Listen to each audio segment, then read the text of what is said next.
Yalanı hemen yakalıyor musun? Hemen demeyelim de yakalarım. Bir insan konuşurken hangi ifadesinden yalanı yakalıyorsun? Kadın mı erkek mi? Değişiyor mu? Testosteron seviyesi yüksek olduğu için mesela erkeklerde Pinokyo efekti dediğimiz hareket çok sık görülür. Kadınlarda göz bebeklerinin 6 kata kadar büyümesi uyarıldığı stresin de arttığını gösterebilir. Ya sizden çok hoşlanmış olabilir eğer karşı cinsiyetse ya da size yalan söylüyor olabilir. Cinayeti sen mi işledin? Hayır. Tamam, bunda bir sıkıntı yok zaten. Neden? Kafa hareketin sağa sola oynadı. Okey, bunda bir problem yok. Bir insan eğer yazı diliyle konuşmaya başlıyorsa yalan söylüyordur. Ben bir anda tutup da yarın Ankara'ya gideceğim, yani yazı dilini dökmeye başlıyorsam burada çok ciddi bir stres vardır. Dün akşam evde miydin? Evet, evdeydim. Bunda bir sıkıntı yok. Ama şu bir sapmadır. Evet, evdeydim. Böyle duruyorum. Kolumda şöyle bir şey oldu diyelim. Evet. Evet, bu stres. Açık göz rengine sahiplerse işleri çok zor ya. Niye? Şu an çok sana belli böyle oluyor. bakıyorum. Beğendiyse ve onunla bir ilişki kurmak istiyorsa dudak ıslatma hareketi erkeklerde kaçınılmaz bir olay. İki de sık sık üstünü düzeltir erkekler. Bilek içi inanılmaz bir erojen bölgedir. Sigara yakar ve şöyle durur. Bu bilek içi gösterme bir flört belirtisidir. Aras Bulut inanılmaz bir oyuncu. Çok iyi. Yani ağlama duygusu, korkusu, şaşırması, öfkesi.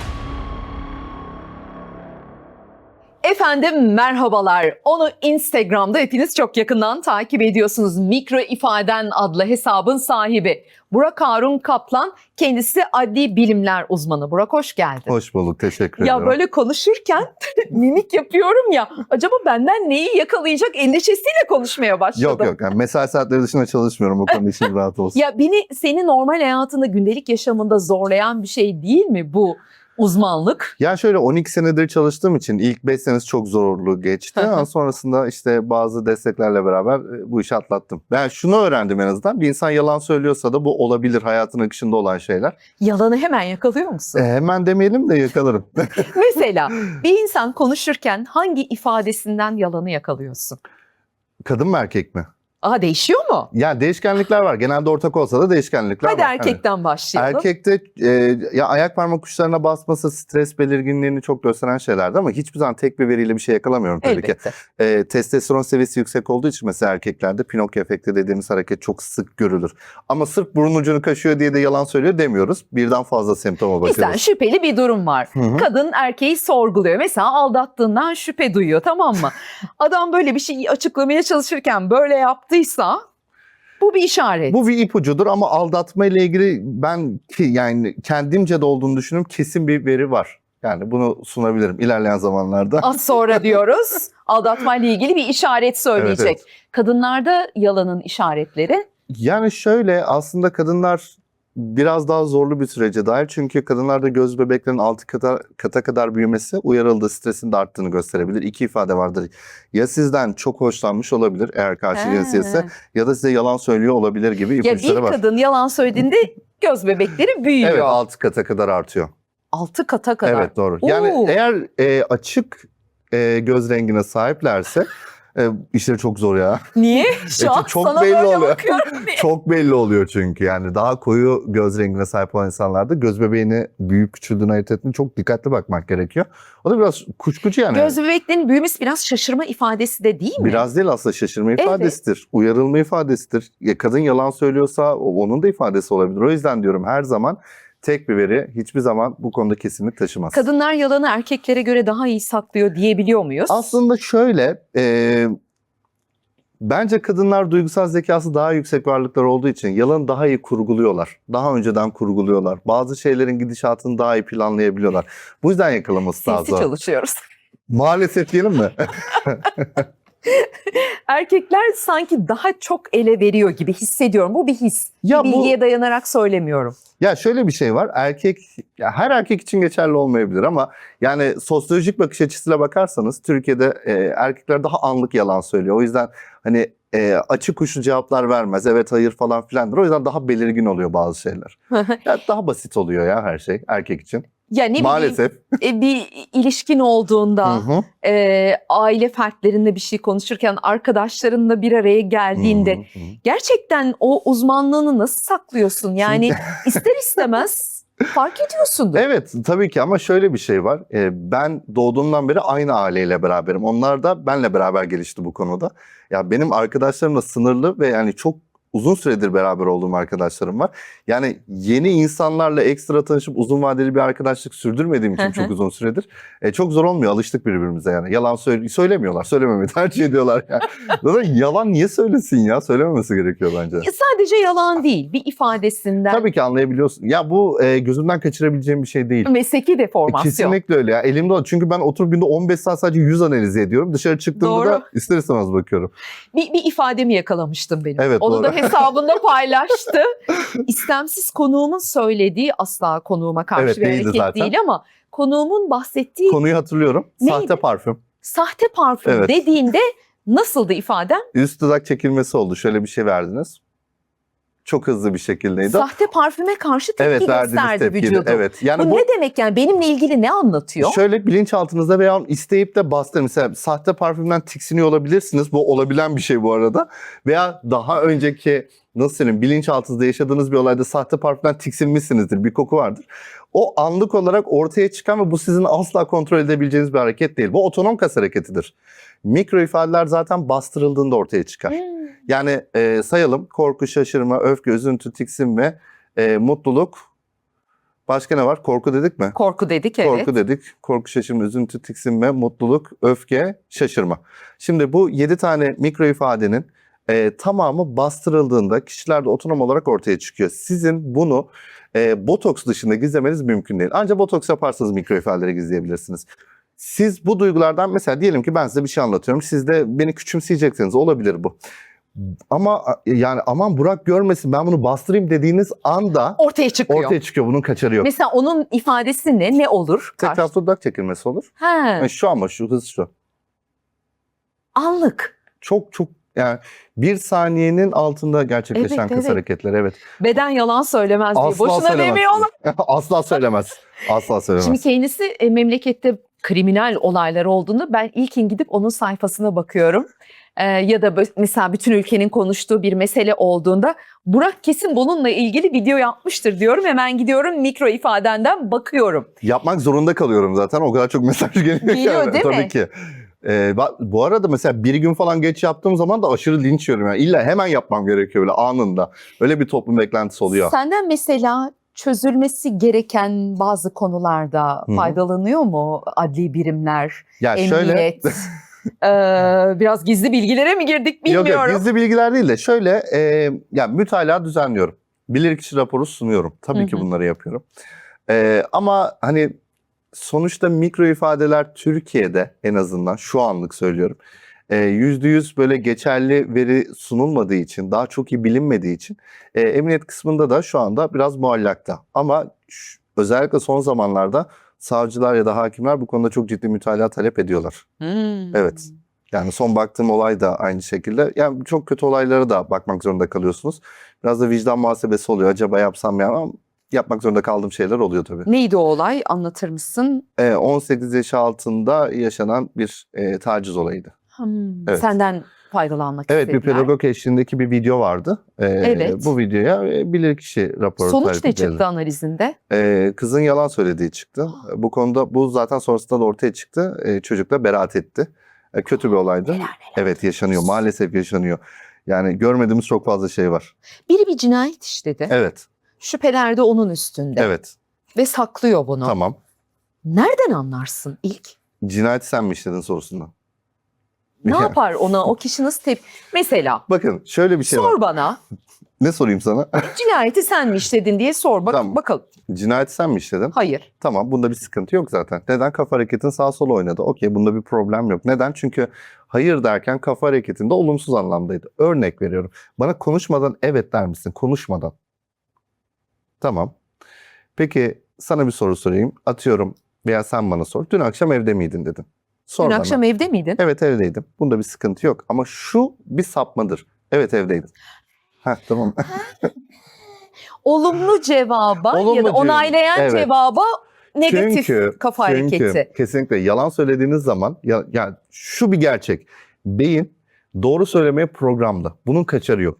Siz yalan söylediğiniz zaman maalesef içeride bir savaş oluyor ve zihin her zaman bedene yani aslında doğru olan olayın tepkisini verdirmeye çalışıyor. Bu yüzden sözlerle vücut arasındaki çelişkiler oldukça önemlidir. Yani sizin koltukta oturuyorsunuz. Çok hafif böyle ayağınızın aşağı doğru çekilmesi ve arkaya doğru çekilmesi dahi bir stres belirtisidir. Kişinin yalan söylediğini gösterebilir. Çok otonom, çok hafif. Mesela böyle duruyorum. Kolumda şöyle bir şey oldu diyelim. Evet. Evet, bu stres. Evet. Maalesef. Stres nerelerde vücutta kendini gösteriyor? Her yerde olabilir. Ayak, kol, yüz, göz. Yani çok fazla var bununla ilgili. Yani şu da bir strestir. Evet, bunların her biri tek başına hiçbir zaman yeterli bir veri değildir ama çok ciddi ipuçları. Zaten bir insan yalan söylüyorsa, ben bile yalan söylediğim zaman, ki söylüyorum, itiraf ediyorum, yalan söylüyorum tabii ki. Söylediğim zaman hepsini kontrol edemem, mümkün değil. Yani veriyorum, semptom veriyorum. Zaten beyin ona odaklı değil. Aslında insan yaratılışının tersine bir eylemde bulunduğunda... yaptığı için vücut semptom veriyor. Bu iş bu kadar basit. Yani insanlar işte şey diyor. Ya ben burnuma dokundum, yalan mı söylüyorum? Hayır abi, sen burnuna dokunduğun için yalan falan söylemiyorsun. Ama elektral dokular, erkeklerde özellikle burun ucunda elektral sinirler çok yoğun olduğu için yalan söylediğinizde stresiniz artar, sinirlerde hareketlilik olur, bu da kaşıntıya sebep olur. Bu kadar basittir yani olay. Yani erkek için geçerli olan kısmı söylüyorum. Ya da maskülen kadınlarda da geçerli bu arada. Yani siyasi arenada bulunan kadınların da testosteron seviyelerinde yükseklik olabilir. Onlar için de geçerli olur. Ama genel olarak kadınlarda olmayan bir semptom. Tabii iki semptom söyledim, çok fazla var yani. Mutlaka. Yani bir bütün halinde bakılmalı esasında. Tabii ki, geldiğiniz kesinlikle. son nokta bu. Bizim söyleyecektim. için 3 veri kesin sonuç bu arada. Neler onlar? Yani 3 stres bulgusu. Az önce söyledim ya, burnun canı dokundu, güçlü yutkundu, kalktı falan gibi. Bizim için 3 tane bulgu olayı kapatır. Vücut o sırada stres basıyor. Evet, basıyor maalesef. Burak, şeyi söyleyecektin, aldatılmanın bir işaretini vereceğiz az sonra dedik. Evet, tamam, söyleyebilirim, problem değil. Yani öncelikle şuna değinmek gerekiyor. Birisine gittiniz, dediniz ki beni aldatıyor musun? Tamam, okey, soru çok güzel. Karşı taraf aldatıyorsa ne yaşar his olarak? Korkar. Çok güzel, mükemmel bir tepki. Peki o korkusunu ne yapar? Bastırır değil mi? Bastırır. Evet. İşte korku bir mikro ifadedir. Bastırdığında ortaya çıkar. Evet, bu çok önemli bir ifade. Alt çenede gerginlik görürsünüz. Alt çenedeki gerginlik. Ama şimdi burada söylüyorum, hemen denemeyin. Mikro ifade alanında uzun süre çalışmadıysanız buradan bir yargılama yapmayın. Bir kamu spotunu Eşlerinizi bunlarla yargılamayın yani. Ondan sonra boşanmalar artmasın. Yani şu tepki çok önemlidir. Alt çenede bir şey söyledi. Evet, çok çok önemli bir tepkidir. Yani bunu yakınlaştırarak alın mutlaka. Belirteyim. Çok önemli. Yani bir insan korkusunu bağlama bakmak önemli zaten. Sosyal mühendislik biraz. Yani yani korkmaman gereken bir şey soruyorum. Eğer korkuyorsan onu yapmışsındır. Bu kadar kesindir ya. Evet. Mesela göz teması kurmuyorsa biri, o da yalanın, Değil, bir şeyi hayır saklamanın yani. işareti midir? Yani 2 gün önce öğlen ne yemek yediniz? Evet, Hatırlamıyorum. göz temasınızı kestiniz. Neden kestiniz? Hatırlamıyorum. Hatırlamıyorum. Şu anda doğru verdiğiniz cevap. Ama aslında düşünseniz göz temasınızı kesip hafızanızı yoklamanız gerekiyor. Biz göz temasını kesilmemesini ciddi bir yalan belirtisi olarak görüyoruz. Bu şehir efsanesidir. Göz temasını kesti, yalan söylüyor. Öyle bir şey yok. Siz geçmişten bir konuyu anlatmak istiyorsanız eğer uzun uzun anlatacaksınız. İşte geçen gün sabah 8'de kalktım, şuraya gittim, buraya gittim, şuraya. Bunu göz temasınızı kesmeden anlatmanız mümkün değil. Göz teması kesip hafıza yokluyoruz. Hafızadan gelen bilgiyi de aktarıyoruz. Peki neden göz temasını kesmez yalan söyleyen insanlar? 2 olayı vardır. Bunlardan birincisi, bu konu tamamen ezberdir. Ezberlediğiniz bir şey hatırlama ihtiyacı duymazsınız. Metin olarak kafanızda kurguladığınız için. Gerçekte yaşanmayan bir olay. Ezberi sürekli dile getiriyorum. Şunu yaptım, bunu yaptım, oradan şunu yaptım, bunu yaptım. Bu 1. Eğer bir insan yalan söylüyorsa, geçmişten bahsediyorsa göz temasını kesmez. Çok ciddi bir ipucudur. 2 de yalancılar karşıdaki insanın yalanına inanıp inanmadığını bakmak için daha çok göz teması kurarlar. Bunlar çok önemli ifadeler. Ya neler diyoruz. Bir şehir efsanesini az önce yıktı. Biri sizinle göz teması kurmuyorsa işte o yalan söylediğinin göstergesi Asla derlerdi. böyle bir şey Diyor yok. ki hayır. Asla böyle bir şey. Evet. Bilakis göz teması devam ediyor. Göz teması devam ediyorsa daha çok şüphelenin. Bu arada altını çizeyim, geçmişten bahsedilen konular için çok geçerli bu konu. Yani sosyal fobisi vardır, anksiyetesi vardır, göz teması genel kuramıyordur. Bu da oradan, evet, bu başka bir konu. Ya bunu söylüyorum çünkü insanlar yargılıyor bu konuda, o yüzden Mutlaka. diyorum. çok özür dilerim şey de vardır. İşte sağ yukarı baktı, görsel hafıza, sol yukarı baktı, işitsel hafıza gibi böyle bir argüman var. Bu kesinlikle doğru değil. Onu da söyleyeyim yani. Buradan ulaştıralım onu. Baktım şimdi, dikkat ettim. Hı hı. Sen de benim gibi elini kolunu çok kullanıyorsun. Evet, doğru. Bir şey anlatırken. Evet. Bu neyin göstergesi? Hatta bazen izleyiciler diyor ki Ferda niye bu kadar el kol hareketi yapıyorsunuz? Ben dedim ki bu istemsiz bir Evet. şey. Anlatırken elimle ve kolumla da anlatıyorum. Tamam. Yani ilk sebebi olabilir. Tamam. Bendeki sebebi dikkat eksikliği, hiperaktivite bozukluğu. Ben de bir dep var. İleri seviye. O yüzden ben normalde de zaten duramıyorum. Elini kolunu çok kullanıyorsun. Aynen, mutlaka. Aynen. Ben video çekerken de sürekli elimle hareket ediyorum. Yani durup video çekemem veya durup bir şey anlatamam. Bu bir. İki, sizin mesleğinizle alakalı bir şeydir. Yani daha iyi tanımlama, daha iyi gösterebilmek. Daha güçlü anlatma. Daha güçlü anlatma. O olması gereken bir şey bu arada. Yani şöyle anlatamazsınız yani. Ya mutlaka evet. eli kolu kullanmak zorundasınız ya. Hani birisiyle dışarıda sohbet ederken böyle anlatıyor musunuz? Hani sizin bir tık fazla kullanmanız mesleki deformasyondur. Bence güzel bir şey. Daha iyi oluyor. Ah iyi. Aldınız mı cevabınızı? Şimdi diyelim ki biriyle görüşmeye gidiyorum. Tamam. İlk date diyelim mesela. Tamam. First date'e çıktık. Aynen. Senden bu konuda da bilmiyorum, akıl almaya gelenler oluyor mudur arkadaşlarından? Bu konuda bilgi vermiyorum. Ama şimdi vereceksin. Diyor ki hanımefendi sana, ya diyor Burak, ben oturacağım ilk defa beyefendiyle yemek yiyeceğim. Tamam. Nelere dikkat edeyim dediğinde veriyor musun akıl? Şöyle bana bunu soran da var ama daha çok sorulan şey, hocam biz burada yemek yiyeceğiz, siz de gelseniz. Yan masada oturup. Yok artık. Yok artık. İnanılmaz. Bu arada bana bu konuda talep edilen şeyler çok daha absürt şeyler yani. Gerçekten yani evindeki işte eşini videoyu çekip işte beni aldattın mı, şunu yaptım diye video çekip bana atan çok var yani. DM kutum sadece bunlarla dolu. İnanılmaz. İnanılmaz. Böyle soranlarda akıl vermiyorum tabii ki yani. Hani bazı Ama şeyler, ben iyi ya niyetle akışın- geldim yani beyefendiyle ilk defa yemeğe Ya kesinlikle. çıkacağız. Bir de şöyle bir şey var. Hani ben 12 senedir çalışıyorum. Yani benden aldığım bir infoya ne kadar hakim olabilirsin de bu konuda yargılama yapabilir. Yanlış yargılarsa vicdan çekeceksin. Ama Belki ana evleneceklerdi. şeyler. Hani ana Ya bunun böyle ya göz bebeklerinde büyüme dedim. Belki ışık o sıra loştu, büyüdü. Yani nasıl bağlamı kuracak? beden dili. Erkekte mi? Evet. Sonra hanımefendiler için. Ya alalım. erkeklerde bilinen aslında bilimsel olarak bilinen 2 tane çok güçlü veri var. Eğer karşı tarafı gerçekten beğendiyse ve onunla bir ilişki kurmak istiyorsa dudak ıslatma hareketi erkeklerde kaçınılmaz bir olay. Böyle mi yap? Nasıl yapar? Sürekli dudak yalaması hani He, tarzında. seni beğendim diyor ya. Ya bunu zihin diyor bu arada. Kişi dile getirmiyor olabilir. 2 de sık sık üstünü düzeltir erkekler.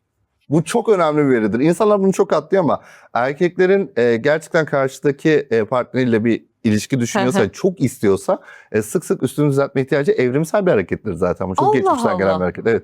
Sık sık üstünü düzeltme ihtiyacı hisseder. Böyle Tiki yoksa eğer gömleğini. sürekli yani bir istemsiz, Şöyle yapar gömleklerini erkekler. istemsiz bir üst düzeltme ihtiyacı çok sıklıkla olur. Kadınlar ne yapıyor? Kadınlarda da ya kadınlarda zaten direkt arzulama duygusu göz bebeklerinde dediğim gibi 6 kata kadar büyüme bir uyarılmadır zaten. Kadınlar uyarıldığında göz bebekleri büyür. Bunun kaçarı yoktur. Saçlarıyla falan oynar Hayır mı bunun kadınlar? hiçbir ifadesi yok. Sıkıldığın için de oynayabilirsin. He. Ya belki tikin var oynuyorsun. Ya bunu buradan tek veri çıkarmak çok zor. Ama yani kadınlarda çok fazla var ya. Hani yani ayak topuklarını sürekli çıkarıp takması falan veya bilek içi inanılmaz bir erojen bölgedir. Bu konuyla ilgili net bilgi vereyim. Bilinen, bilimsel olan kadınlardaki erojen bölge dediğimiz nokta bilek içleridir. Allah. Eğer Oraya bir koku sıkarız ondan mı acaba? bunlar da önemli ama daha önemli bir şey var. Fransız dizilerini izleyin 70'li yıllarda. Fötür bir şapka takardı Evet. kadın. Sigara yakar ve şöyle durur. Bu bilek içi gösterme bir flört belirtisidir. Evet. Şöyle yap. Evet. Mesela şöyle yaparsın. Evet. Ama şimdi günümüzde tabii böyle tak diye göstermiyorlar. Biz buradan şunu çıkarıyoruz. İstemsiz yapıyorsunuz Evet değil mi o yani hareketi? istemsiz yapılıyor. Bir de önemli olan noktalardan bir tanesi şu. Bilek içini gizliyorsa yani göstermiyorsa daha çok işte kapatmaya çalışıyorsa bu flörte kapalı olduğunu gösterir sana karşı en azından. Kadınlarda bu istem dışıdır, bunu kontrol edemezsin. Birinin tehlikeli olup olmadığında yine ifadelerinden anlayabilir Hayır bu miyiz? çok zor. Hani mesela kaçarak uzaklaş, karşındaki kişinin şu ifadeleri varsa Ya bildiğimiz. mikro ifade yalan yakalama tekniklerinde narsist kişilik bozuklukları falan yok. Ya Hmm. çünkü mikro ifadeler evrensel bir duygu. Siz bu arada Türkiye için geçerli değil bu. Ya siz Afrika'ya gidin, Asya'ya gidin, hatta kör doğan bebeklerde dahi mikro ifadeler duyguları bastırdığında aynı kaslar hareketi geçiyor. Bunun kaçarı yok yani. Görmeyen birinde. Görmeyen bile. Çünkü öğrenilen bir şey değil bu kas hareketlerinin otonom çalışması. İnanılmaz. Evet. Birinin bir şeyden sıkıldığında anlar mısın ifadelerinden? Ben anlarım ama Mesela? siz anlayabilir misiniz?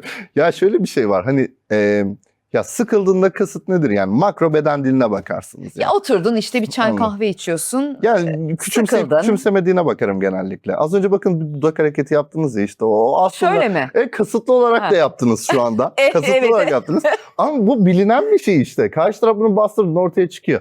Yani sıkıldığını ben genelde şöyle anlarım. Sıkılmak demeyelim de hani anlatıyorum. Tek taraflı çekilmeler başladı. Bazı duygularını bastırdığını gördüm falan. Bu bastırdığı duygular olumsuzdur. Muhabbeti hemen yönlendiririm ki kolay kolay sıkılmazlar.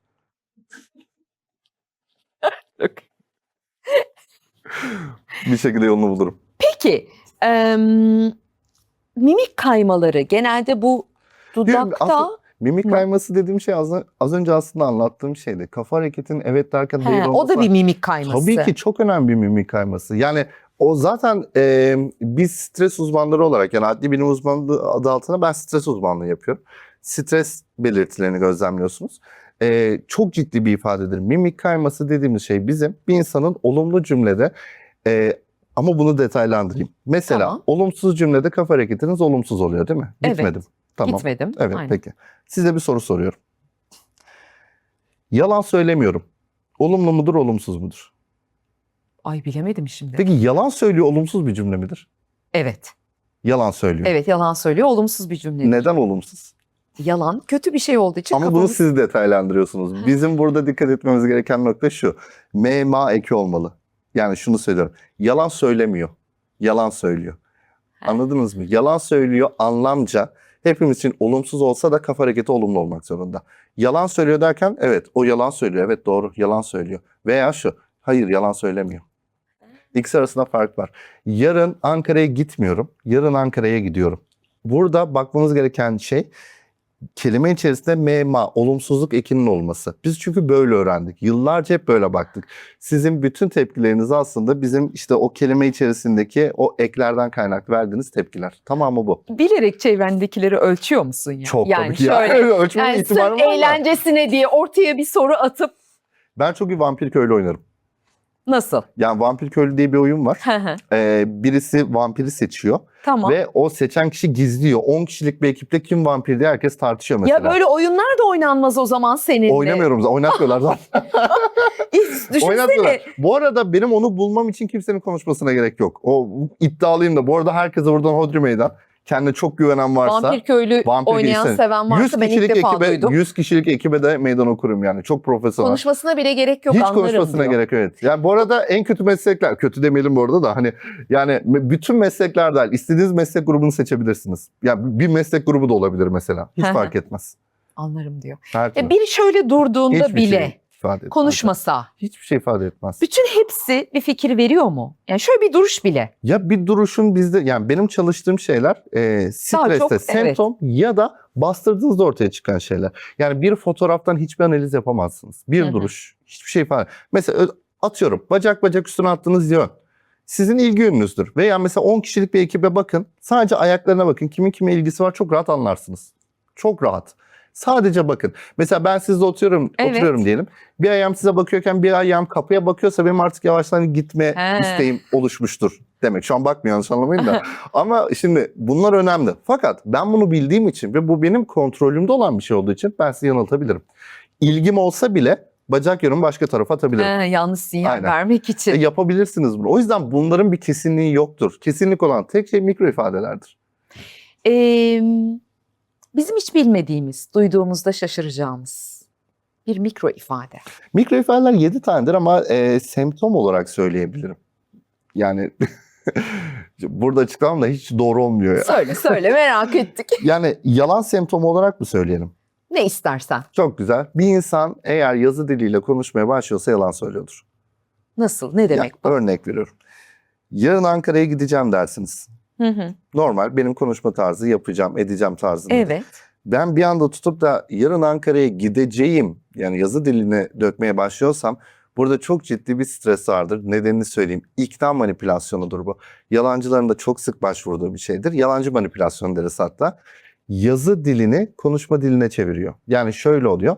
Ben bunu yapacağım demek yerine ben bunu yapacağım tarzında kullanılan bir konuşma metni bir insanın yalan söylediğini gösterebilen çok... Bu arada benim sürekli yaptığım bir maalesef olay. Ya ben yalan söylerken aşırı yapıyorum bunu. Bunu kontrol edemiyorum. Bu çok zor bir şey. İstemsiz Ya bunu istemsiz oluşu beni Ya o tam kadar bir şaşırtıyor ki. Yalan söylerken karşı tarafı anlamsız bir şekilde illa manipüle edeceğim algısı oluşuyor. Bu herkeste oluşan bir şey bu arada. Şunu da iddia ediyorum. İşte programlar var, bazı programlar. İşte aslında katillerin hayır ben yapmadım derkenki röportajları, ifadeleri olan programlar var. İzleyin. Bu söylediklerimin aksi hiçbir şey yok. Yani izlerken farkında olarak izleyeceğiniz için her şeyi göreceksiniz. Konuşma dilini sürekli göreceksiniz. Yani yazı dilini sürekli göreceksiniz konuşma yerine. Yani sürekli bir gereksiz ek kullanımları, anlamsız bir ek kullanımları, güçlü yutkunma, işte dudak yalaması, işte burun ucuna dokunma, tek taraflı omuz kaldırma, ayak parmak uçlarına basması. Ya bunları hep bir bütün olarak görüyorsunuz. Tek de yok yani. Bunlar çok önemli. Yalan biraz galiba süslemeyi seviyor. Kesinlikle Yani öyle. cümleyi uzatıp böyle süslediğinde Daha ikna edici oluyor. daha ikna edici Evet. olduğunu düşünerek istemsiz bir şekilde aslında Evet öyle. Aynen. karşındakini manipüle ediyorsun. Evet öyle. Bir yerde Evet de. zaten o yani yalan söyleyen insanın iki amacı vardır. Bir gerçekten ikna etmeye çalışmak. İki de karşıdakinin ikna olup olmadığını görmeye çalışmak. Göz temasının uzun süre kurulması ya da işte gereksiz ek kullanımları. Yani çok anlamsız oluyor her şey. Halbuki netlik, Kesinlikle öyle. Yani zaten doğruluk. ya bu arada şey de vardır. Zihin bir olayı doğrudan anlatmaya meyillidir. Doğruysa. Doğru. Siz geçmişten bahsederken gereksiz detaylar veriyorsanız bu çok ciddidir. Yani bir tane komedi programı var. Bir tane çok özür dilerim. Bir tane komedi programı var. Bir çocuk çıktı. Ben dedi çok iyi yalan söylerim dedi. İşte patronuma gittim, işte dişçiye gittiğimi söylerken dolgu fiyatları falan hepsinden bahsettim dediği bir program Tam var. onu örneklendirecek. Evet yani işte yalan söylediğini ortada mı söylemişsin? Doğru. Şimdi mesela bir arkadaş grubumuzda bir yemeğe çıkacağız. Bu planlandı önceden. Tamam. Ben de canım o gün gitmek istemiyor. Tamam gitmeyin. Diyelim ki işte aradım. Burak nasılsın, iyi misin? İyiyim dedin. Burak kusura bakma ben bu akşam gelemeyeceğim. Ben sabah işte banyoda bir ayağım kaydı. Hafif böyle ayağımda bir sızı hissediyorum. Doktora gittim.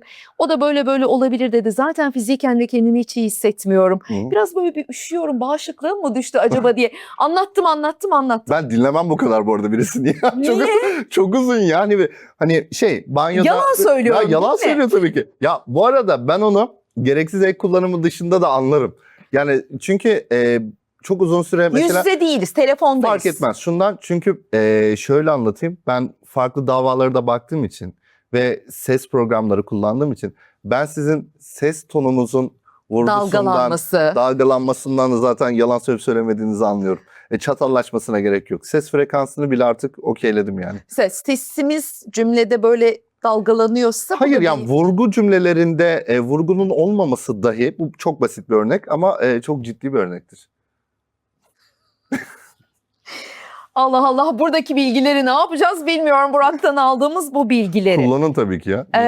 Toplumun konuştuğu sarsıcı olaylarda Burak. Mesela gerçekten şüphe duyulan kişilere baktığında evet bu cinayeti işlemiştir Ya, diyebiliyor Tuğyan musun? olayında beraberdik. Beraber işledik o konuyu. Ya, evet. Tuğyan konusunda şey televizyonda. söylüyordu. Anneni sen mi öldürdün sorusuna verdiği cevap ben annemi çok seviyorumdu. Ya yalan, çünkü şundan dolayı yalan, şöyle söyleyeyim. Eğer bir kişi size kapalı uçlu bir soru soruyorsa siz buna evet ya da hayır demeden bir cümle kuramazsınız. Mümkün değil bu. Çünkü biz şöyle tanımlıyoruz. Eğer kapalı uçlu bir soruya verilen cevapta evet hayır yoksa bu tamamen manevra olarak, yani cümleyi manevra yapıyorsunuz siz. Ben annemi çok seviyorum. Bu doğru bir cümle değil. Yani anneni sen mi Saptırma. öldürdün? Evet. Hayır ben öldürmedim. Hayır ben öldürmedim, okey. Evet. Hayır ben öldürmedim. Annemi ben çok seviyorum. Okey. Bunlar bir ifade. Ama bu soruya ben annemi çok seviyorum. Ben annemi çok seviyorum. Manevra. Direkt yani cümle manevrasıdır. Yani o yüzden kapalı uçlu bir soru sorarsanız birisine, verdiği cevapta evet hayır olup olmaması oldukça kritik. Oyunculara bakıyor musun? Tabii canım, baktığınız zaman. İzliyorsun. Yani mesela mikro ifadeleri iyi kullanan biri aslında iyi oyuncu demek mi? Şöyle, buna çok güzel bir açıklık getireyim. İki şey var. Birincisi, aslında ben bir oyuncu eleştirmeni değilim. Evet. Bu haddim de olmayacak ama bir oyuncunun oynarken duyguları taklit etmesi benim işim. Ve burada yani çok beğendiğim oyuncu var tabii ki. Gerçekten. Kimler sana göre? Ya kimler değil, kim var? Ben direkt Aras Bulut inanılmaz bir oyuncu. Çok iyi. Yani ağlama duygusu, korkusu, şaşırması, öfkesi. Girdiği rolden bahsetmiyorum ben. Hani rolü belki kötü yapıyordur. Beni ilgilendirmiyor. Ama O duyguyu veriyor. duygu taklitleri aşırı iyi. Yani Aras çok çok çok büyük bir oyuncu ya. Yani, ya beni kandırabilir bu arada Aras. Yani Yalan söylerse kanabilirim bu arada. O kadar iyi duygu yapıyor ki. Kontrol etmesi çok zor şeyleri çok iyi başarıyor. Yani ama mesela televizyonu izlerken çok fazla sahne görüyorum. Ben dizi izlerken ve film izlerken buna dikkat ediyorum. Eğer o duygu taklidini yapamıyorsa ben de geçiyor. Ya, maalesef çok kötü bir özellik ama geçiyor. Ya ben de İzleyemiyorum. geçenlerde bir video izledim. Hı hı. Hanım oyunculardan biri işte böyle kendini yerden yere atması gereken bir sahne var ama o kadar kötü oynamış ki hakikaten şey oluyorsun ya. Evet, hiç inandırıcı değil, hiç Değil, geçmedi evet, bana. Evet değil. Ya mesela çok eskiden dizi ismi verebiliyor muyuz? Elbette verebilirsin. Çok eskiden belki bilirsin. Ben bileceğini düşünüyorum. Kadın İsterse diye bir dizi vardı. Evet. Hülya Avşar. Evet, mükemmel. Ee, Burçin Terzioğlu falan Burçin oynuyor. Terzioğlu Evet. vardı. Hepsi Bir var. ismi de söyleyelim. İsimler gelmiyor. Tamam. Kişileri biliyorum ama isimler gelmedi. Ya Burçin Terzioğlu'nun annesi olduğunu öğrendiği esnada bir ağlama sahnesi var. O kadar güzel ağlıyor ki. Ama şöyle bir problem var. Ağlarken kaş uçları yukarı kalkmıyor. Tamam, çok güzel ağlıyor gerçekten. He. Ama onun sahte ağlama olduğu çok belli. Sahte ağlamanın en belirgin ifadesi kaşlar mıdır? Aslında şudur, kaş dışında şu da vardır. Bir insan timsah gözyaşı döküyorsa, yani sahte ağlıyorsa, bir göz kırpmasını sıkarak, yani gözyaşını getirtmek için sıkar. Ha, Bu evet. benim bile şu anda oldu. Bu çok ciddi bir sahte ağlama belirtisidir. İki, eğer kişide botoks yoksa, altını çiziyorum, botoks yoksa kaş uçları yukarı kalkar ve dudak kenarları aşağı düşer. Ya bu ikisinden hiçbiri yoksa bu sahte ağlamadır. Bunun kaçarı yoktur. Evet, maalesef. Dudak kenarlarının aşağı düşmesi oldukça önemlidir. Kaş uçları yukarı kalkmıyorsa timsah gözyaşıdır. Şöyle tek kaş kaldırırız bazen bu sinirlendiğimizin. Tek kaş kaldırmanın net bir belirtisi yok. Yok Ama mu? hani küçümsersiniz, tek kaş öfkelenirsiniz. Yani karşı tarafa Ya da bir birkaç şey elini- inanmadığımızda Evet, yani böyle yaparız hani. bu arada bunların mutlaka anlamı vardır. Onların tek bir anlamı yok. Ben tek anlam üzerinden ilerlemeye çalışıyorum. Tabii yüzden o bunlara- kendi uzmanlık alanından Tamam. konuşuyor. Sohbet esnasında ellerini şöyle bağladın diyelim. Hı. Derler ki aslında sen konudan uzaklaştın. Aslında Kim dedi onu? karşındakini dinlemiyorsun. Bu beden dilinin en bariz göstergesidir derler. Öyle mi? Aslında o ortamda olmak istemiyorsun derler. Derler. Belki aktif, yani siz bana bir şey anlattınız. Ben de sizi böyle dikkatle dinliyorum. Belki aktif bir dinleyici pozisyonu nereden biliyorlar? Bu da şehir Ya efsanesi. tabii ki şehir efsanesi. Ya kolları bağlamak şey olamaz ya. Hani sıkıldın. Ya bu kadar basit olabilir mi? Mümkün değil ya. Hani şeyde diyorlar ya, işte sol yukarı baktı, hafızasını yokluyor. Demek ki sağ yukarı bakarak söylüyorsa yalan söylüyordur. Ya böyle bir şey mümkün değil böyle bir şey. O zaman kapatalım bütün mahkemeleri, getirin bütün suçları. Evet. Bir tane de başlarına bir uzman atayalım. Sen suçlusun, sen değilsin diye geçsin yani. Ondan sonra yargılansın. Ama bu kadar basit değil. Burak Harun Kaplan. Efendim, Son söz hep konuğumdadır. teşekkür Ve ederim. şaşırt beni kısmıdır. Benim soracaklarım böyleydi ama atladığımız senin de ya Ferda şu da var hadi bunu da söyleyeyim dediğin. Şöyle bir şey var. Yani erkek ve kadınlarda ayrı ayrı fiziksel semptomlar var yalan söylüyorken. Doğru, ama ben şuna inanıyorum. Bence çok önemli. Eğer bir erkek ve bir kadın bir çiftse, bir partnerse, gerçekten gözlerinin içine bakıyorken bir insanın sabit bir ışıkta göz bebeklerinin büyümemesi ilişkinin de yavaş yavaş sonuna geldiğini gösteren bir semptomdur diyeyim. Ben çok ciddi bir bomba atıyorum. Siz yine de yargılamayın ama ben böyle yargılıyorum. Herkes karşıdakinin göz bebeklerine bakıyor. Büyüyor mu? Bak büyümedi. 6 kat büyümesi lazım. Çok önemli. Çok önemli ama şöyle bir şey var. Bu gerçekten çok önemli. Yani ben burada bu bilimsel verilerin her birinin tek tek kaynakçasını da açıklarım. İsterseniz eğer bütün altına hepsini koyabiliriz. İstemediğimiz bir ortam. Hı hı. Mecburen oradayız. Tamam. O yansır mı? Yansır tabii, Vücuda. nasıl yansır? Ayakları Ne başka yere yaparız? bakar yani. He. Sizin ilgi alanı sizde olmaz yani. Yani bunun çok fazla böyle tiksinir, küçümser, bastırır. Yani görebilirsiniz bunları. Gerçek şaşırmayla sahte şaşırmayı nasıl ayırt ediyorsunuz? Siz bana bir şey anlattınız. Ben de şaşırdım. Belki yalandan şaşırdım. Biliyorum bu konuyu. Hissederim demeyin de. Yok demiyorum bilmiyorum yani. Bu iş- Senden duymak isterim. Çok önemli. Hemen anlatıyorum. Göz bebeğimizin üst tarafında bir beyazlık var, görüyor musunuz? Evet. Şaşırdığınız zaman oradaki beyazlık ya hiç görünmeyecek ya da bir saniyeden kısa gözükecek. Eğer bir insan şaşırdığında göz bebeğinin üst tarafındaki beyazlık bir saniyeden uzun süre kalıyorsa bu sahte Sahte şaşırmadır diyor. Ki %100 bu arada. İstediğiniz herkesle test edebiliriz bunu. Ben bu arada bu tarz şeyleri açayım yani. Varsa kendine güvenen gelsin derim. Videolarından anlarsınız zaten. Kapatmadan söyleyeyim ne olur. Mikro ifadeni takip edin. Gerçekten Edin efsane lütfen. videoları var. Teşekkür ediyorum. Evet, bir şey Çok sağ ol. söylüyordun Burak. O çok önemli bir ifadedir. Yani bu arada kaş havada kalabilir, ağız açık kalabilir ama göz bebeğinizin üst tarafındaki beyazlık bir saniyeden uzun süre gözükemez. Ya hiç gözükmeyecek ya bir saniye. Eğer bunun üstünde gözüküyorsa zaten karşı taraf söylediklerinizi biliyordur. Sahte şaşırıyordur. Bedenin en şaşırtıcı tarafı sence yüz mü? Bedenin Yüz ve bence ifadelerimiz mi? ya bence bedenin en şaşırtıcı yanı şu, beynin sürekli doğru söylemeye programlı olması inanılmaz Beni kötü çok bir şey. şaşırtıyor. Bu çok kötü bir şey bu arada. Yani birisine yalan söyleyeceksiniz ve semptom vermek zorundasınız yani düşünsenize. Beynine rağmen yapıyorsun. Evet ve bu sizin kontrolünüzde olan bir şey değil. Yani mümkün değil. Yani elinizde, yani sizin vücudunuz birçok şey kontrol ediyorsa ama bunu edemiyorsunuz. Mutluluğun sahtesi var mı Yani ifadelerde? gülerken göz kenarlarının kırışmamasını biz hani dümenden gülme diyoruz. Çünkü bunun sebebi şeydir. Birisi bir espri yaptı, fıkra anlattı. Gülmek zorundasındır mecbur. Ya da hani o kadar gülmedin. Hani ya olabilir yani o kadar gülmeyebiliriz. Orada göz kenarlarınız kırışmaz. Birisinin gerçek öfkelenip öfkelenmediğini nasıl anlarsınız? Ya bunlar önemli bu arada. Bunları niye bilmiyoruz? Bilmiyorum, sen söyle. Yani mesela birisi hiç mi sinirlenmedi? Ya acaba belki Elbette yalanda... sinirlendim de acaba ne onun ifadesi, onu kestiremiyorum. Burada önemli bir ifade vereyim. Lie to me'de de geçiyor. Lie to me'nin adını vereceğim. Mikro ifadelerle ilgili gerçekten veya yalan yakalama tekniklerine ilginiz varsa lie to me, bana yalan söyle, bunu izleyin. 2009 yapımı bir Amerikan dizisi. Ama gerçekten çok kaliteli. Orada da işlenilen bir konu vardır. Bir insan eğer birisine sahte öfkeleniyorsa öfke cümlesini kurduktan sonra fiziksel semptom verir. Yani şu: sen bana bunu nasıl yaparsın ya dedim, sonra masaya vurdum. Bu senkron kaymasıdır. Bir insan bu cümleyi kurarken masaya Eş vurmakta. zamanlı. Evet. Ya bu senkron kaymaları bir insanın öfkesine tam olarak inanmadığını gösterir. Çok güzel bilgiydi. Ne demek sıkıntı? Şaşırdınız mı? Diye O zaman Çok terk güzel etme bilgiydi. vakti geldi Hoşuma mi? gitti bu. Önemli. Yani duygularımızla bedenimizdeki refleksler diyeyim ya da hareketler eş zamanlı olduğunda Evet. o onun gerçekliğini işaret gösterir. ediyor. Evet. Eğer bunların arasında bir senkron kayması varsa gerçekten o öfkeyi hissetmiyordur. Veya gösterdiği kadar o öfke yoktur. He, tamam, güzel. Siz de onun üstüne gidersiniz. Ya Gerçek falan. öfkede ama Gerçek öfkede hakkını verirler. ağlarsınız. Evet, yani o cümle kurulumuyla semptom aynı şekilde gerçekleşmek zorundadır yani. Bunun şey yok. Burak Harun Kaplan, çok teşekkür ederiz. Ne demek? Gerçekten Ben çok teşekkür keyifli bir ederim. sohbet oldu. Öyle Hem olsa ne mutlu eğlendik bana. hem de öğrendik. Evet. Yine yeniden bekleriz. Tabii ki gelirim. Görüşebilmek dileğiyle diyoruz o Kendine zaman. iyi bak diyorum. Çok teşekkür ederiz bizimle olduğunuz için. Yine yeniden sizlerle de görüşebilmek dileğiyle. Hoşça kalın.